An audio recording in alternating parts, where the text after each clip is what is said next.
ട്രിച്ചിയിലെ Thiruttu ഗ്രാമങ്ങളിലൂടെ Mathrubhumi news നടത്തിയിട്ടുള്ള ഒരു വളരെ സാഹസികമായ യാത്രയുണ്ട്. പിന്നീട് നമ്മൾ ഇവിടെ നിന്ന് ഇവിടേക്ക് വന്ന് കൊള്ള നടത്തുന്ന പല സംഘങ്ങളെക്കുറിച്ച് കേട്ടിട്ടുമുണ്ട്. അതെ, അത് നമ്മുടെ റിപ്പോർട്ടർമാരായ അനന്തകൃഷ്ണനും ഹരികൃഷ്ണനും കൂടെയാണ് അതിന് അങ്ങ് അത്തരത്തിലുള്ളൊരു റിപ്പോർട്ടിങ്ങിന് വേണ്ടിയിട്ട് ആദ്യമായി ഈ തിരുട്ട് ഗ്രാമത്തിലെത്തിയത്. യെസ്, ആർ അനന്തകൃഷ്ണൻ നമ്മോടൊപ്പം ഉണ്ട്. അനന്തൻ, ആദ്യം ആ വാർത്ത കണ്ടതിന് ശേഷം നമുക്ക് അനന്തനിലേക്ക് പോവാം. സഹ്യപർവ്വതത്തിന്റെ മലമടക്കുകൾ താണ്ടി കേരളത്തിലേക്ക് എത്തുന്ന കുറുവാ സംഘം, മലയാളികളുടെ രാത്രികളെ ഭീതിപ്പെടുത്തുന്ന കൊള്ളസംഘം. ആ കൊള്ളസംഘത്തിന്റെ തട്ടകത്തിലേക്കാണ് നമ്മൾ പോകുന്നത്, അങ്ങ് തമിഴ്നാട്ടിൽ തിരുട്ട് ഗ്രാമങ്ങളിലേക്ക്.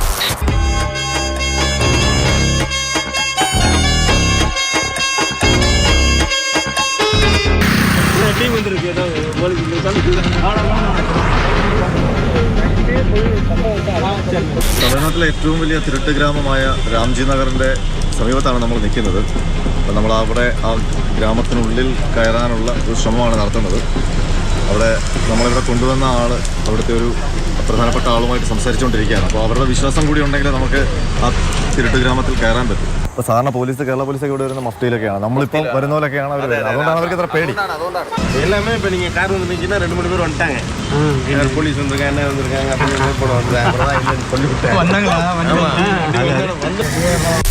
ട്രിച്ചി രാംജി നഗർ. கோயிலில் போய் சாமி கும்பிடுவேன். சாமி கும்பிட்டு உத்தரவு கேட்பேன். இந்த தொழிலுக்கு நான் போகும்போது முத கிளம்பும்போது உத்தரவு கேட்டேன். உத்தரவு கொடுத்துச்சு, போனேன். പൂജാരി നൽകുന്നത് കുങ്കുമമാണെങ്കിൽ കൊള്ളയ്ക്ക് ദൈവം അനുമതി നൽകിയെന്നാണ് വിശ്വാസം. இல்லாதப்பட்டவன்கிட்ட திருட போகிறது கிடையாது, இருக்கப்பட்டவன்கிட்ட மட்டும்தான் எடுக்க போற நீ.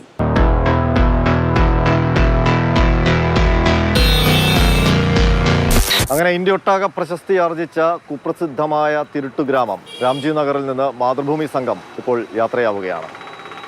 ഹരികൃഷ്ണയ്ക്കും ബിജു സൂര്യയ്ക്കും നെല്ലൈമുരുകനുമൊപ്പം ആർ അനന്തകൃഷ്ണൻ, മാതൃഭൂമി ന്യൂസ്. ഒട്ടും എളുപ്പമുള്ള യാത്രയല്ല. സൂര്യകാന്തി പൂ കാണാൻ ഗ്രാമത്തിലേക്ക് പോകുന്നത് പോലെ അല്ല തിരുട്ട് ഗ്രാമത്തിൽ പഴയ കള്ളന്മാരെ അതുപോലെ തന്നെ ആ സംഘങ്ങളെ ഒക്കെ കാണുക, ഇവർ കേരളത്തിൽ വരുന്നതിനെക്കുറിച്ച്, കൊള്ള നടത്തുന്ന രീതികളെക്കുറിച്ച്, അങ്ങനെ വളരെ റിസ്ക് ഉണ്ട്. എന്നാൽ ഈ വാർത്ത കാണുമ്പോൾ ഒരുപാട് കൗതുകമുണ്ട്. ഏതായാലും അനന്തകൃഷ്ണൻ ചേരുന്നുണ്ട്. അനന്തൻ, എങ്ങനെ ഇത് സാധ്യമായി? അതുപോലെ തന്നെ എനിക്ക് കാണുമ്പോൾ ഈ സ്റ്റോറി കണ്ടപ്പോഴും ഒക്കെയും ഹരികൃഷ്ണൻ ഇതിനെക്കുറിച്ച് നല്ല പേടിയുണ്ടായിരുന്നു എന്നുള്ളത് വിഷ്വൽസ് കാണുമ്പോൾ തോന്നിയിട്ടുണ്ട്. അനന്തന് ശരിക്കും പേടിയുണ്ടായിരുന്നില്ലേ? രാജീവ്, അഭിലാഷ്, നമ്മൾ ഈ കേരളത്തിൽ തിരുട്ട് ഗ്രാമങ്ങളിൽ നിന്നുള്ള സംഘങ്ങളുടെ മോഷണം വ്യാപകമായപ്പോഴാണ് തമിഴ്നാട്ടിൽ നേരിട്ട് പോയി തിരുട്ട് ഗ്രാമങ്ങൾ കാണാം എന്നുള്ള, അവിടുത്തെ കാര്യങ്ങൾ എന്താണെന്ന് അറിയാം എന്നുള്ളൊരു തീരുമാനത്തിലേക്ക് എത്തിയത്. അങ്ങനെയാണ് ഞങ്ങൾ തിരുച്ചിറപ്പള്ളിയിലേക്ക് പോയത്. ഞാനും ഹരികൃഷ്ണയും ബിജു സൂര്യയും നെല്ലൈമുരുകനും അടങ്ങുന്ന ഒരു സംഘമാണ് പോയത്. നമുക്ക് പോകുമ്പോൾ രാജു സൂചിപ്പിച്ചതുപോലെ തന്നെ നല്ല പേടിയുണ്ടായിരുന്നു. തിരുട്ട് ഗ്രാമം എന്നൊക്കെ പറയുമ്പോൾ നമുക്ക് മനസ്സിലൊരു സങ്കല്പം ഉണ്ടല്ലോ, അപ്പോൾ അവിടെ വലിയ അക്രമകാരികളുണ്ടാകും, അവരുടെ ഭാഗത്ത് നിന്ന് ഏതെങ്കിലും തരത്തിലുള്ള അറ്റാക്ക് ഉണ്ടാകുമോ എന്നൊക്കെയുള്ള ഒരു പേടിയുണ്ടായിരുന്നു. തിരുച്ചിറപ്പള്ളിയിൽ പക്ഷേ നമ്മൾ ഇവരുമായി ഡയറക്റ്റ് കോൺടാക്റ്റുള്ള ചിലരെ നേരത്തെ തന്നെ കണ്ടെത്തി സംസാരിച്ച് വെച്ചിരുന്നു. അപ്പോൾ അവിടുത്തെ പഴയ ചില, ഇപ്പോൾ റിട്ടയർ ചെയ്ത കള്ളന്മാരെന്ന് പറയാം, അവർ നമ്മളോട് സംസാരിക്കാമെന്നൊക്കെയുള്ള ഒരു കോൺട്രാക്റ്റൊക്കെ ഉണ്ടാക്കിയിട്ടാണ് നമ്മൾ പോകുന്നത്. അപ്പോൾ അവിടെ ചെന്ന് ഞങ്ങൾ ആ തിരുച്ചിറപ്പള്ളി രാംജി നഗർ എന്ന് പറയുന്നത് ഇന്ത്യയിലെ ഏറ്റവും വലിയ തിരുട്ട് ഗ്രാമം എന്ന് തന്നെ വിശേഷിപ്പിക്കാം. കാരണം ഇന്ത്യയിലെ എല്ലാ സ്റ്റേറ്റിലും പോയി മോഷണം നടത്തുന്ന ഒരു തസ്കര വിഭാഗത്തിൻ്റെ ഗ്രാമമാണ്. അപ്പോൾ ഞങ്ങൾ ആ രാംജി നഗറിൻ്റെ കവാടത്തിൽ, അതിൻ്റെ ഒരു ഫ്രണ്ട് ഭാഗം എന്ന് തന്നെ പറയാം, അവിടെ എത്തുമ്പോൾ അവിടെ ഒരു ചായക്കടയും 1-2 കടകളൊക്കെയാണ് ഉള്ളത്. അവിടെ എത്തുമ്പോൾ നമ്മുടെ വണ്ടി കാണുന്നതും നമ്മളോട് നേരത്തെ സംസാരിക്കാമെന്നൊക്കെ ഏറ്റ ആൾക്കാർ അവിടെ നിന്ന് രക്ഷപ്പെടുകയാണ് ചെയ്തത്. കാരണം അവർ ധരിച്ചത് ഞങ്ങൾ കേരള പോലീസാണെന്നാണ്. പിന്നീട് കുറച്ച് സമയമെടുത്തു അവരെ തിരിച്ചു കൊണ്ടുവരാൻ. കാരണം അവിടെ തിരുച്ചിറപ്പള്ളിക്കാരനായ ഒരാൾ നമ്മളുടെ ഒരു മീഡിയേറ്ററായിട്ടുണ്ടായിരുന്നു. അയാൾ പിന്നെ പോയി സംസാരിച്ചിട്ടൊക്കെയാണ് അവരുടെ വിശ്വാസത്തിലെടുത്ത് കൊണ്ടുവന്നത്. നമുക്ക് അതിൽ നേരത്തെ പറഞ്ഞതുപോലെ പഴയ ചില മോഷ്ടാക്കളും ഒക്കെ ആയിട്ട് സംസാരിക്കാൻ പറ്റി, അവരുടെ ശൈലി എങ്ങനെയാണ് എന്ന് മനസ്സിലാക്കാൻ പറ്റി. അതുപോലെ തന്നെ അവിടുത്തെ വിചിത്രമായ ചില ആചാര രീതികൾ, മോഷണം കുലത്തൊഴിലായതിൽ അഭിമാനിക്കുന്ന ഒരു ഗ്രാമവാസികളെയാണ് നമ്മളവിടെ കണ്ടത്. പക്ഷെ അവരുടെ ഒരു പ്രത്യേകത, അവർ അറ്റാക്ക് ചെയ്യില്ല എന്നുള്ളതാണ്. മോഷണത്തിനിടെ തന്ത്രപൂർവ്വം വലിയ പണം, അതായത് വലിയ സ്വർണവും പണവും ഒക്കെ മോഷ്ടിക്കുന്ന രീതിയാണ് അവരുടേത്. മാത്രമല്ല അവിടെ ഒരു ക്ഷേത്രം ഉണ്ടായിരുന്നു, അതാണ് ഏറ്റവും കൗതുകമായത്. കാരണം ഇവർ ഏത് മോഷണത്തിന് പോയാലും ആ ക്ഷേത്രത്തിൽ നിന്ന് അനുമതി വാങ്ങിച്ചിട്ടാണ് പോകുന്നത്. ആ ക്ഷേത്ര പൂജാരി നൽകുന്ന കുങ്കുമവും ഭസ്മവും അനുസരിച്ചിട്ടാണ് അവർ തീരുമാനമൊക്കെ എടുക്കുന്നത്. അപ്പോൾ ആ ക്ഷേത്രം കാണുക എന്നുള്ളൊരു കൗതുകം കൂടി ഉണ്ടായിരുന്നു. അതിന് കുറച്ച് ശ്രമകരമായിരുന്നു. കാരണം ആ ക്ഷേത്രത്തിലേക്ക് ആദ്യം കൊണ്ടുപോയില്ല എന്നൊക്കെ അവർ പറഞ്ഞു. പിന്നീട് നമ്മൾ അവിടുത്തെ ഒരു മാധ്യമപ്രവർത്തകൻ മുഖേന അവിടുത്തെ ഗ്രാമമുഖ്യനുമായിട്ട് സംസാരിച്ചു. അമർനാഥ് എന്ന് പറയുന്ന ഗ്രാമമുഖ്യൻ അദ്ദേഹം വന്ന് പിന്നീട് അദ്ദേഹത്തിൻ്റെ കൂടെയാണ് ഞങ്ങൾ ആ അമ്പലത്തെക്കുറിച്ചുള്ള ഒരു ഡോക്യുമെൻ്ററി ചെയ്യാനെന്നൊക്കെയാണ് പറഞ്ഞത്. അവരുടെ മോഷണത്തെക്കുറിച്ചൊന്നും പറയില്ലെന്നൊക്കെ പറഞ്ഞിട്ടാണ് നമ്മൾ അവിടേക്ക് പോയത്. പിന്നീട് അവിടെ പോയി വിശദമായിട്ട് തന്നെ ആ അമ്പലത്തിൻ്റെ രീതികളൊക്കെ കാണിച്ചു തരികയൊക്കെ ചെയ്തു. ഒരുപക്ഷെ തമിഴ്നാട്ടിൽ നിന്ന് പുറത്തുനിന്നുള്ള ഒരു മാധ്യമപ്രവർത്തകരുടെ സംഘം ആദ്യമായിട്ടായിരിക്കും രാംജി നഗർ എന്ന് പറയുന്ന തിരുട്ട് ഗ്രാമത്തിൽ പ്രവേശിച്ചിട്ടുണ്ടാവുക. അതാണ് ഞാനും ഹരിയും അവിടെ പോകുമ്പോൾ അവിടെ ചെല്ലുന്ന സമയത്ത് ആദ്യം നമ്മൾ പറഞ്ഞല്ലോ കുറച്ച് അവരുമായിട്ട് സംസാരിച്ചൊക്കെ വെച്ചിട്ടുണ്ടായിരുന്നു എന്നുള്ളത്. പക്ഷേ ഈ സംസാരിച്ച കൂട്ടരുമായിട്ടൊക്കെ ഒരു ലേസൺ ഉണ്ടാക്കി വരുമ്പോഴേക്കും വേറൊരു സംഘം അവിടുത്തെ ആൾക്കാരെത്തി. അവർ പറയുന്നത് ഒരു തരത്തിൽ അവർ വിശ്വസിക്കുന്നില്ല. നിങ്ങൾ മാധ്യമപ്രവർത്തകരല്ല, കേരള പോലീസാണ്, ഏതോ ഒരു മോഷ്ടാവിനെ പിടിക്കാൻ വന്നതാണ്, അതുകൊണ്ട് ഒരു തരത്തിലും ഈ ഗ്രാമത്തിലേക്ക് കയറാൻ പറ്റില്ല എന്നൊക്കെ പറഞ്ഞ് അവർ വലിയ പ്രശ്നം ഉണ്ടാക്കിയൊക്കെ ചെയ്തു. അതൊരു കുറച്ച് ഭീകരമായ ഒരു സീനായിരുന്നു അത്. പക്ഷേ നമുക്ക് ഷൂട്ട് ചെയ്യാനൊന്നും പറ്റിയില്ല, കാരണം അവർ എല്ലാ എക്യുപ്മെൻസും എടുത്ത് മാറ്റാൻ പറഞ്ഞു. ഫോണടക്കം നമ്മൾ കാറിൽ വെച്ചിട്ടാണ് പിന്നെ അവരുമായിട്ട് സംസാരിച്ച്. അവർ കുറേ കയർത്ത് നമ്മളോട് സംസാരിച്ചു. പിന്നീട് അവരെയൊക്കെ വിശ്വാസത്തിലെടുത്ത് അവർ പിന്നെ നമ്മളോട് തയ്യാറായി അവന് ഉള്ളിൽ കൊണ്ടുപോകാം, പക്ഷെ ഒന്നും ഷൂട്ട് ചെയ്യരുതെന്നൊക്കെ പറഞ്ഞിട്ടാണ് കൊണ്ടുപോയത്. പിന്നീട് നമ്മൾ അമ്പലം മാത്രമാണ് പിന്നീട് ഷൂട്ട് ചെയ്യാനുള്ള ഒരു അനുമതി കിട്ടിയത്. ഈ കള്ളന്മാരുമായിട്ട്, പ്രത്യേകിച്ച് റിട്ടയർഡ് കള്ളന്മാരുമായിട്ട് സംസാരിച്ച കാര്യം പറഞ്ഞല്ലോ.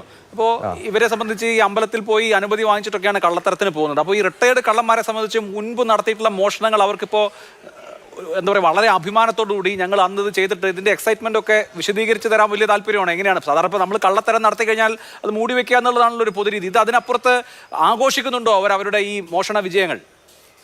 അഭിലാഷ്, അവരെ ആഘോഷിക്കുകയല്ല. അവരെ സംബന്ധിച്ച് മോഷണം എന്ന് പറയുന്നത് നമ്മളെപ്പോലെ അതൊരു ക്രൈമായിട്ട് അവർക്ക് തോന്നുന്നില്ല. അത് അവരുടെ കുലത്തൊഴിലാണ്. പരമ്പരാഗതമായി അവരുടെ അപ്പനപ്പൂപ്പന്മാർ മുതൽ തുടങ്ങിയ ഒരു വേലയായിട്ടാണ്. പലരും അതിൽ നിന്ന് മാറി മോഷണത്തിൽ നിന്നൊക്കെ വിട്ട് വേറെ ജോലിയൊക്കെ ചെയ്യാൻ ശ്രമിച്ചെങ്കിലും അവർക്ക് അങ്ങനെ കല്യാണം കഴിക്കാൻ പോലും പറ്റാതെ വീണ്ടും തിരിച്ച് മോഷണത്തിലേക്ക് തിരിച്ചു വന്ന ആൾക്കാരെയൊക്കെ നമ്മളവിടെ കണ്ടു. അതുപോലെ തന്നെ ഇപ്പോൾ ചായ വിറ്റ് നടക്കുന്ന ഒരാൾ, അയാൾക്ക് കുറേ ഇടിയൊക്കെ നാട്ടുകാരുടെ നിന്നും പോലീസിൻ്റെ നിന്നൊക്കെ കിട്ടിയിട്ടുണ്ട്. ഇപ്പോൾ ശരീരമൊക്കെ വെയ്യാതായിട്ടുണ്ട്. മാത്രമല്ല അവർ വാചാലരായി എന്ന് തന്നെ പറയാം. നമുക്ക് ആ ബൈറ്റൊക്കെ ആ സ്റ്റോറിയിൽ കാണിച്ചിരുന്നു, ആ പഴയ കാര്യങ്ങളൊക്കെ പറയുന്നതിലും. പിന്നീട് അവർ പറഞ്ഞ് അവരുടെ ഒരു മുദ്രാവാക്യം തന്നെ, അല്ലെങ്കിൽ അവർക്ക് അവരുടെ പൂർവികർ നൽകുന്ന ഉപദേശം തന്നെ ഇല്ലാത്തവൻ്റെ കയ്യിൽ നിന്ന് മോഷ്ടിക്കരുത്, ഉള്ളവൻ്റെ കയ്യിൽ നിന്ന് മാത്രമേ മോഷ്ടിക്കാവൂ എന്നുള്ളതാണ്. ഞങ്ങൾ ചെല്ലുമ്പോൾ തന്നെ ചെന്നൈയിൽ ഒരു മോഷണം നടന്നിട്ട് അവിടെ നിന്ന് പോലീസ് എത്തി അവിടെ നിന്ന് 2 കള്ളന്മാരെ പിടിച്ചുകൊണ്ട് പോകുന്നൊരു സ്ഥിതി ഉണ്ടായി. ചെന്നൈയിൽ ഒരു റിട്ടയർഡ് IAS ഉദ്യോഗസ്ഥൻ്റെ ചെറുമകൻ്റെ കല്യാണത്തിന് സൂക്ഷിച്ചിരുന്ന ഏതാണ്ട് 30 ലക്ഷത്തോളം വരുന്ന സ്വർണ്ണാഭരണങ്ങൾ അവിടെ നിന്ന് കവർന്നൊരു കേസ്. അപ്പോൾ ആ ബഹളമൊക്കെ നടക്കുന്ന ഒരു സമയത്ത് തന്നെയാണ് ഞങ്ങളും ചെന്നത്. അതുകൊണ്ടാണ് അവർ ഞങ്ങളെ കേരള പോലീസാണെന്ന് തെറ്റിദ്ധരിക്കുകയൊക്കെ ചെയ്തത്. ഏതായാലും തിരുട്ട് ഗ്രാമത്തിൽ പ്രവേശിച്ചു. അവരുടെ രീതികൾ നേരിട്ട് കണ്ട് നമ്മളിവിടെ നിന്ന് കേട്ട് പല മാധ്യമങ്ങളിലൂടെയൊക്കെ അറിയുന്ന വിവരങ്ങളിലല്ല. അതൊരു കൗതുകകരമായ ഒരു സിറ്റുവേഷൻ ആയിരുന്നു അവിടെ ഉണ്ടായിരുന്നത്. നമ്മളുടെ മനസ്സിൽ കണ്ട ഒരു രീതിയെ ആയിരുന്നില്ല അവിടെ നമ്മൾ. പക്ഷേ അതിനകത്തൊരു കാര്യം, നമ്മൾ ചെല്ലുമ്പം നമ്മൾ പ്രതീക്ഷിച്ചിരുന്നത് ഫുൾ കാവലൊക്കെ ആയിട്ട് നിൽക്കുന്ന കുറേ ആൾക്കാരൊക്കെ ഉള്ളൊരു ഗ്രാമമെന്നാണ്. പക്ഷേ ശാന്തമായൊരു ഗ്രാമമാണ്. തിരുച്ചിറപ്പള്ളി നഗരത്തിൻ്റെ പുറം ഭാഗത്തായിട്ടുള്ള ഒരു ഗ്രാമം. അവിടെ നമ്മൾ ചെല്ലുമ്പം ശാന്തമാണ്, ആരും അങ്ങനെ പ്രത്യേകിച്ച് വലിയ ആൾബഹളമൊന്നുമില്ല. പക്ഷേ അവിടെ നിന്നൊരു 10 മിനിറ്റ് കഴിഞ്ഞപ്പോൾ ഞങ്ങൾക്ക് മനസ്സിലായി വലിയ സർവേലൻസ് സംവിധാനം അവിടെ ഉണ്ട് എന്നുള്ളത്. അവിടെ നിൽക്കുന്ന ഒറ്റയ്ക്കും തെറ്റയ്ക്കും നിൽക്കുന്ന ഓരോ ആൾക്കാരും നിരീക്ഷണവുമായിട്ട് നിൽക്കുന്നവരാണ്. പുറത്തു നിന്നുള്ള ആൾക്കാർ അവരുടെ ഗ്രാമത്തിലല്ലാത്ത ഒരാളുടെ പെരുമാറ്റം അവിടെ കണ്ടാൽ, അല്ലെങ്കിൽ ഒരു സാന്നിധ്യം കണ്ടാൽ ഉടൻ തന്നെ ആ ഗ്രാമം ഫുള്ളായി അലർട്ടാകുന്ന ഒരു സംവിധാനം അവിടെ ഉണ്ട് എന്ന് ഞങ്ങൾക്കൊരു 10-15 മിനിറ്റിനുള്ളിൽ മനസ്സിലായി. കാരണം ഞങ്ങളവിടെ എത്തുന്ന സമയത്ത് ഞങ്ങൾ എത്തി എന്നുള്ളത് ആ ഗ്രാമം മുഴുവൻ ആ നിമിഷം തന്നെ അറിഞ്ഞു. അതിൻ്റെ പേരിൽ ഒരുപാട് പേര് അത് അന്വേഷിച്ച് അവിടേക്ക് വന്നു. ഒരുപക്ഷെ മോഷണത്തിലൊക്കെ പങ്കെടുക്കുന്നവർ ഒഴിഞ്ഞു മാറി അല്ലെങ്കിൽ ഒളിൽ സങ്കേതങ്ങളിലേക്ക് മാറുന്ന ഒരു സിറ്റുവേഷൻ ഉണ്ടായി. സത്യം പറഞ്ഞാൽ അവിടെ ആ രാത്രി ഞങ്ങൾ ചെന്ന ദിവസവും അന്ന് രാത്രിയിലുമൊക്കെ ഞങ്ങൾ തന്നെയായിരുന്നു ഗ്രാമത്തിലെ പ്രധാന ചർച്ചാ വിഷയം എന്ന് പിന്നീട് ഞങ്ങളുമായിട്ട് കോൺടാക്ട് ഉണ്ടായിരുന്ന. അതെ അതെ, അങ്ങനെ ഒരു ചർച്ചാ വിഷയമാകുന്ന രീതിയിലാണ് മാതൃഭൂമി ന്യൂസ് ആ ഗ്രാമത്തിലേക്ക് ചെന്നത്. പക്ഷേ ഇത് കേൾക്കുമ്പോഴേ, ഇപ്പോൾ നമ്മളിപ്പോൾ ആലിസ് ഇൻ വണ്ടർലാൻഡ് എന്നൊക്കെ പറയുന്ന പോലെ നമ്മൾ ഈ വാർത്ത റിപ്പോർട്ട് ചെയ്യാൻ വേണ്ടിയാണെങ്കിൽ അവിടെ ചെല്ലുമ്പോൾ കേൾക്കുന്നതെല്ലാം കൗതുകമാണ്. അതായത് ഉപദേശം നൽകുന്ന കള്ളത്തരത്തിൻ്റെ ഗുരുക്കന്മാർ, അനുമതി നൽകുന്ന ക്ഷേത്രം, അതുപോലെ തന്നെ ഇവർക്ക് തന്നെ ചില രീതികളുണ്ട്, ചില പ്രിൻസിപ്പിളുകളുണ്ട്. ഒന്ന്, പണം ഉള്ളിടത്ത് മാത്രമേ മോഷ്ടിക്കാൻ പാടുള്ളൂ, രക്തം പൊടിയാൻ പാടില്ല, എന്തെങ്കിലും തരത്തിലുള്ള കൊലപാതകം, അക്രമം അങ്ങനെയൊന്നും ചെയ്യാൻ പാടില്ല.